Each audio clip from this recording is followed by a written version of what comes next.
Lukas pasal 13 ayat 6 sampai ayat 9. Perumpamaan tentang pohon ara yang tidak berbuah.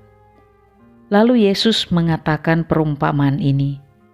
Seorang mempunyai pohon ara yang tumbuh di kebun anggurnya, dan ia datang untuk mencari buah pada pohon itu, tetapi ia tidak menemukannya. Lalu ia berkata kepada pengurus kebun anggur itu, "Sudah 3 tahun aku datang mencari buah pada pohon ara ini, dan aku tidak menemukannya. Tebanglah pohon ini. Untuk apa ia hidup di tanah ini dengan percuma?" Jawab orang itu, "Tuan, biarkanlah dia tumbuh tahun ini lagi. Aku akan mencangkul tanah sekelilingnya dan memberi pupuk kepadanya. Mungkin tahun depan ia berbuah, jika tidak, tebanglah dia." Saudara-saudara yang saya kasihi dalam Tuhan kita Yesus Kristus, ada satu ungkapan yang mengatakan bahwa kesempatan tidak datang kedua kali. Kalau kita mencoba untuk mengerti arti dan makna ungkapan tersebut, pada satu sisi ini bermakna positif sesungguhnya bagi kehidupan kita. Sebab ungkapan ini mendorong kita sebagai manusia untuk bagaimana kita menggunakan waktu-waktu yang ada dalam kehidupan kita dengan sebaik mungkin. Ungkapan ini menjadi daya pendorong semangat bagi kita untuk bagaimana kita tidak menyia-nyiakan waktu dan kesempatan yang diberikan kepada kita, melainkan kita memaksimalkan kehidupan kita untuk kita bisa mengisi waktu yang diberikan kepada kita, melakukan hal-hal yang berarti bukan hanya bagi diri kita sendiri, tapi juga bagi kepentingan sesama kita. Namun pada sisi lain, saudara-saudara, bahwa ungkapan ini seringkali menimbulkan rasa kecil hati, kecewa, karena seakan-akan bahwa tidak ada lagi kesempatan bagi seseorang untuk memperbaiki kembali jalan hidupnya. Seakan-akan bahwa tidak ada lagi peluang bagi seseorang untuk dapat menata kembali jalan hidupnya yang mungkin pernah jatuh di dalam kesalahan, pernah jatuh di dalam kegagalan. Setiap kita manusia, tentu kita pernah punya pengalaman tentang hal itu. Ada kerinduan yang besar supaya kita mendapat kesempatan lagi untuk bisa memperbaiki kesalahan-kesalahan tersebut, untuk bisa menata kembali kehidupan kita supaya lebih baik daripada hari-hari kemarin. Kita bersyukur bahwa pembacaan Alkitab kita pada saat ini menunjukkan tentang hal itu. Dalam Injil Lukas pasal 13 ayat 6 sampai ayat 9 menceritakan tentang perumpamaan pohon ara yang tidak berbuah. Ketika pada waktunya dia harus berbuah, tapi ternyata dia tidak menghasilkan buah sebagaimana yang diharapkan. Apakah sang tuan kemudian langsung menebang pohon tersebut, membakarnya karena tidak bisa menghasilkan apa-apa?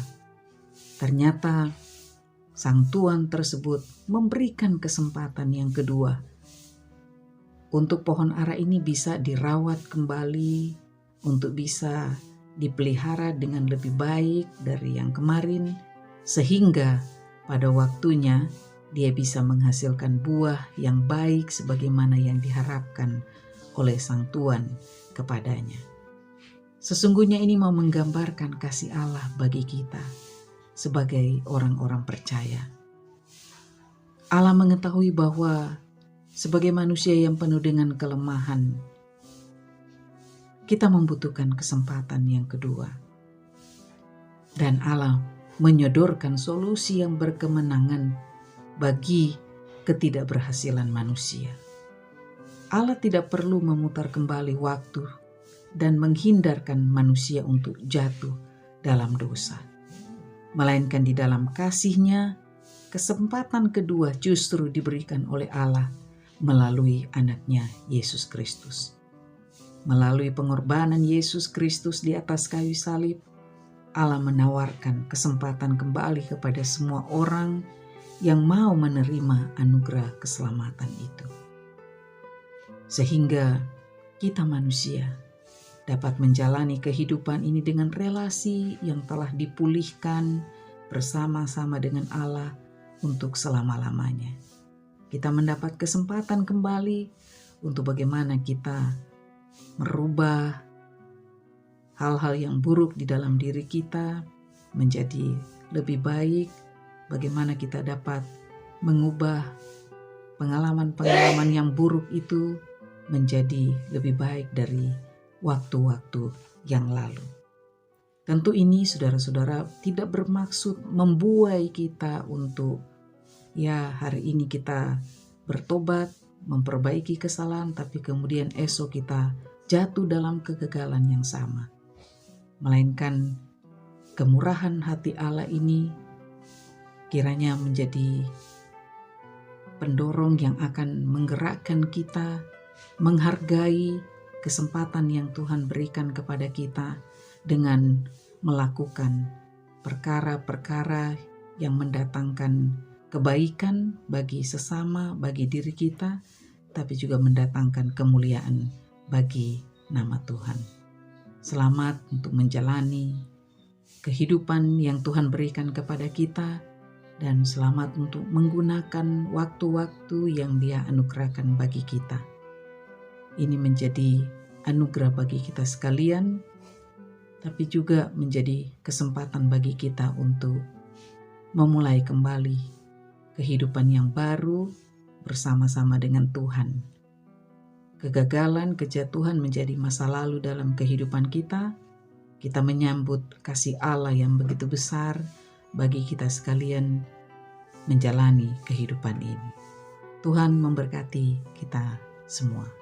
Amin.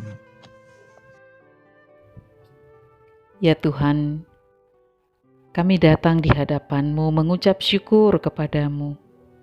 Oleh karena kami sudah Tuhan izinkan untuk menjalani hari ini, dari pagi sampai detik ini Tuhan, kami boleh ada dalam keadaan yang sehat, kekuatan masih Tuhan berikan kepada kami. Terima kasih Bapa di sorga, biarlah semua yang boleh kami buat, kami kerjakan dan lakukan dalam hidup kami sepanjang hari ini, boleh berkenan di hadapan Tuhan.